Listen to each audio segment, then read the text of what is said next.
Hello guys, मैं उत्कर्ष मिश्रा स्वागत करता हूं आपका अपने चैनल द ज्ञान पॉइंट में। आज हम लोग देखेंगे मापक यंत्र, यानी कि कौन सा मापक यंत्र किसके लिए उपयुक्त होता है। और हम बता दें कि आप लोगों को जितने याद होंगे उससे दुगने हमने लिए हैं, यानी कि जितने आप लोगों को याद हैं और जितने नहीं भी याद हैं पूरे हमने इस वीडियो में इंक्लूड कर दिए हैं। इसके बाहर आपका एक भी इस टॉपिक से क्वेश्चन बाहर नहीं आएगा। अगर इस टाइप क्वेश्चन इस टॉपिक से आता है तो हमारे वीडियो के अंदर से ही आएगा। हम बता दें कि पूरे क्वेश्चन हमने इंक्लूड कर दिए हैं जितने भी आज तक आए हैं। तो पूरा वीडियो देखिएगा, स्किप नहीं करिएगा। पूरा वीडियो देखेंगे तो आपको इस वीडियो से ज़रूर फ़ायदा होगा। जैसे कि हम बात करें कि आइडियोमीटर से, तो आइडियो वर्ड होता है हमारा साउंड का। तो आइडियोमीटर है, यानी कि इससे हम लोग ध्वनि की तीव्रता मापते हैं। हम बता दें कि अगर आप लोगों को किसी में कन्फ्यूजन लगे या किसी में मिस्टेक लगे तो आप हमको कमेंट कर सकते हैं, क्योंकि ये पीडीएफ जल्दी जल्दी बनाई गई है तो इसमें कहीं ना कहीं मिस्टेक होने की संभावना है। तो अगर इसमें कन्फ्यूजन हो आप लोगों को या किसी में मतलब मिस्टेक लगे तो आप कमेंट करिए, हम आपका कमेंट का रिप्लाई देंगे और सुधार करके बता भी देंगे आपको। तो आइडियोमीटर का प्रयोग करते हैं ध्वनि की तीव्रता मापने के लिए। देन अगर आ जाए आइडियोफोन, तो उसका प्रयोग करते हैं ध्वनि सुनने वाले यंत्र। अब बच्चे कंफ्यूज यहाँ पे ये रहते हैं कि आइडियोफोन को भी हम लोग कर देते हैं ध्वनि की तीव्रता से और आइडियोमीटर को भी कर देते हैं। तो याद रखिएगा कि आइडियोफोन जो होता है वो हमारा होता है ध्वनि सुनने वाला यंत्र, और जो आइडियोमीटर होता है उसका मतलब हमारा होता है ध्वनि की तीव्रता से। अल्टीमीटर की बात कर लें तो अल्टीमीटर का मतलब होता है समुद्र तल से विमानों की ऊंचाई। अल्टीमीटर जो हमारा होता है ऊंचाई मापक यंत्र होता है। देन अगर वहाँ पे ऊंचाई मापक यंत्र ना लिखा हुआ, ये लिखा हुआ कि समुद्र से तल से मतलब विमानों की ऊंचाई, तो क्वेश्चन आएगा कि विमानों की ऊंचाई को किससे मापते हैं। तो यहाँ पे ये बनेगा कि अल्टीमीटर के द्वारा समुद्र तल से विमानों की ऊंचाई को ज्ञात किया जाता है। पूरा वीडियो देखेंगे, एक एक का हम जो बन पाएगा एक्सप्लेन करेंगे, और पूरा वीडियो देखेंगे तो आपको जरूर फ़ायदा होगा, हम बता रहे हैं। हाइड्रो वर्ड हमारा होता है पानी का, यानी कि वाटर का। अब फ़ोन लगा है, फ़ोन का मतलब होता है आवाज़ से। किससे होता है? जो फ़ोन हमारा वर्ड होता है फ़ोनी, इसका मतलब होता है हमारी आवाज़ से। जहाँ पे आप लोगों को फ़ोन वर्ड लिखा दिख जाए इसका मतलब हो जाएगा आवाज़ से।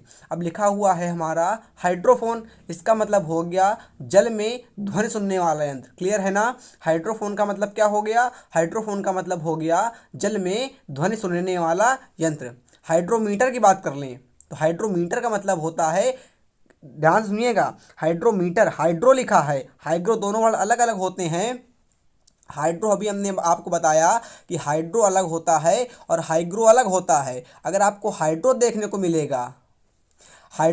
मिलेगा तो उसका मतलब हो जाएगा जल का घनत्व। देन अगर हाइग्रोमीटर देखने को मिलेगा तो हाइग्रो मतलब होता है ह्यूमिडिटी, यानी कि आपेक्षिक आर्द्रता। कंफ्यूज मत होइएगा बच्चे, कंफ्यूज बहुत होते हैं, आप लोगों को आता भी क्वेश्चन है बट ओवर कॉन्फिडेंस में क्वेश्चन गलत हो जाता है पेपर में। तो हाइड्रोमीटर का मतलब होता है जल का घनत्व मापने में और हाइग्रोमीटर का मतलब होता है आपेक्षिक आर्द्रता को मापने में। अमीटर आता है, अमीटर, ये डैश नहीं है बीच में, ध्यान से देखिएगा, ये हमारा अमीटर लिखा हुआ है। तो अमीटर का मतलब होता है विद्युत धारा का मापने में। यहाँ पे आप लोग अगर आ जाता वोल्ट मीटर, तो वोल्ट मीटर का मतलब होता है, बताइएगा, विभवांतर मापने में। आपने सही एकदम चुना, वोल्ट मीटर का मतलब होता है विभवांतर मापने में, जबकि अमीटर का मतलब होता है विद्युत धारा मापने में। यहाँ से दो क्वेश्चन और बनते हैं अमीटर वोल्ट मीटर के, कि अमीटर का जो आदर्श अमीटर हमारा होता है उसका होता है रेजिस्टेंस, उसका होता है जीरो, और अगर वोल्ट मीटर की बात कर दें तो उसका अनंत होता है। तो याद रखिएगा, आदर्श अगर ये होता है अमीटर तो उसका प्रतिरोध हमारा जीरो होता है, जबकि वोल्ट मीटर आदर्श है अगर तो उसका प्रतिरोध हमारा हो जाएगा अनंत। हम बता भी चुके हैं अपने वीडियो में पेनेसिया सीरीज में, अगर आप लोगों ने नहीं देखा तो पेनेसिया सीरीज आपके डिस्क्रिप्शन में है, जाके देख सकते हैं। और पेनेसिया सीरीज का प्रत्येक वीडियो अपने आप में वीडियो साबित होने वाला है। वो बैरोमीटर का अगर बात कर लें तो बैरोमीटर का मतलब होता है वायुमंडलीय दाब का मापन, और बैरोमीटर के द्वारा ही हम मौसम का पता लगाते हैं कि मौसम में तूफान आएगा, कि आंधी आएगी, कि मौसम साफ रहेगा। क्वेश्चन आप लोगों ने सुना होगा कि बैरोमीटर का पाठ्यांक अचानक गिर जाता है, इसका क्या मतलब होता है? तो उसमें आप लोग टिक लगाते हैं, इसका मतलब होता है तूफान का। तो जी हाँ, बैरोमीटर के द्वारा ही हम तूफान को ज्ञात करते हैं, मतलब तूफान कैसा रहने वाला है उसको ज्ञात करते हैं। तो बैरोमीटर का मतलब होता है वायुमंडलीय दाब के मापन में। ड्यूटीरियोमीटर आता है, लैक्टोमीटर सबको पता होगा। दिन अगर आ जाता है पेपर में ड्यूटीरियोमीटर, तो ड्यूटीरियोमीटर का मतलब होता है दूध में मक्खन। मतलब दूध में मक्खन का जो मापन होता है उसको हम लोग ड्यूटेरियोमीटर से करते हैं। लैक्टोमीटर सबको पता होगा, लैक्टोमीटर मत का मतलब होता है दूध का घनत्व मापने में, दूध का घनत्व मापने में लैक्टोमीटर का प्रयोग करते हैं। हिप्सोमीटर अगर आ जाता है, हिप्सोमीटर तो अब बहुत नया वर्ड होगा आप लोगों के लिए और इम्पॉर्टेंट भी है कि हिप्सोमीटर का हम लोग प्रयोग करते हैं, ऊंचाई मापने का यंत्र होता है। यानी कि हिप्सोमीटर हमारा जो वर्ड होता है, मतलब जो शब्द होता है ये कि ऊंचाई मापने वाला यंत्र होता है। अगर यहीं कहीं पे लिखा है ऊंचाई मापने वाला यंत्र होता है हिप्सोमीटर, तो आप लोग डैम श्योर कन्फ्यूज होंगे और अपने आंसर को गलत कर देंगे। जो बच्चे हमारा वीडियो देख रहे हैं इसको याद कर लीजिएगा कि हिप्सोमीटर का प्रयोग होता है ऊंचाई मापने के यंत्र में। फैदोमीटर का प्रयोग कर लें तो फैदोमीटर का मतलब होता है समुद्र की गहराई मापने में। फैदोमीटर का मतलब होता है समुद्र की गहराई को मापने में। क्लियर है। मैनोमीटर आता है तो मैनोमीटर का मतलब होता है गैसों का दाब मापने में। जो प्रेशर्स होता है गैसेस का हमारा, तो प्रेशर को मापने में इसका प्रयोग करते हैं। किसके प्रेशर को? गैस के प्रेशर को मापने में। यानी कि जो गैस का प्रेशर होता है हमारा उसको मापने के लिए मैनोमीटर का प्रयोग करते हैं हम लोग। स्पीडोमीटर पता ही होगा, स्पीडोमीटर का हमारा प्रयोग होता है मोटर गाड़ियों की गति में। मोटर गाड़ियों की गति में किसका प्रयोग होता है? स्पीडोमीटर का। लेकिन अगर यहाँ से क्वेश्चन ये आता है कि ऑडोमीटर, तो दोनों एक दूसरे के मतलब सेम होते हैं, सिमिलर होते हैं, स्पीडोमीटर भी और ऑडोमीटर भी। तो ऑडोमीटर का प्रयोग भी होता है मतलब ऑटोमीटर का प्रयोग होता है मोटर गाड़ियों की दूरी में, और स्पीडोमीटर का मतलब होता है मोटर गाड़ियों की गति में। होते सिमिलर हैं बट कन्फ्यूजन वाला पॉइंट ये बनता है यहाँ पे, अगर पेपर में ऑप्शन इस मोटर गाड़ी दे देगा तो पहचान जाएंगे, बट इसमें कन्फ्यूज कर देगा वहाँ पे। अगर स्पीडोमीटर आएगा तो स्पीडो का मतलब होता है मोटर गाड़ियों की गति। देन अगर आएगा ऑडोमीटर तो ऑडोमीटर का मतलब होता है मोटर गाड़ियों की दूरी मापने में। तो कंफ्यूज मत होइएगा वहाँ पे, आप लोग दोनों वहाँ पे लिखे रहेंगे, ये दोनों लिखे रहेंगे, स्पीडोमीटर भी ऑडोमीटर भी। और क्वेश्चन अगर वहाँ पे आ गया कि मोटर गाड़ियों की गति मापने में और आपने लगा दिया ऑडोमीटर, तो आपका क्वेश्चन गलत हो जाएगा और आप सोचेंगे कि हमारा क्वेश्चन सही है, उसको पॉजिटिव नंबर में गिन लेंगे। बट हमारा क्वेश्चन, आपका क्वेश्चन गलत हो गया। क्यों? क्योंकि आपने एकदम अच्छे से पढ़ाई नहीं की। स्पीडो मतलब हम बार बार बता रहे हैं कि स्पीडो मतलब का स्पीडोमीटर का मतलब होता है मोटर गाड़ियों की गति मापने में, जबकि ऑडोमीटर का मतलब होता है मोटर गाड़ियों की दूरी मापने में।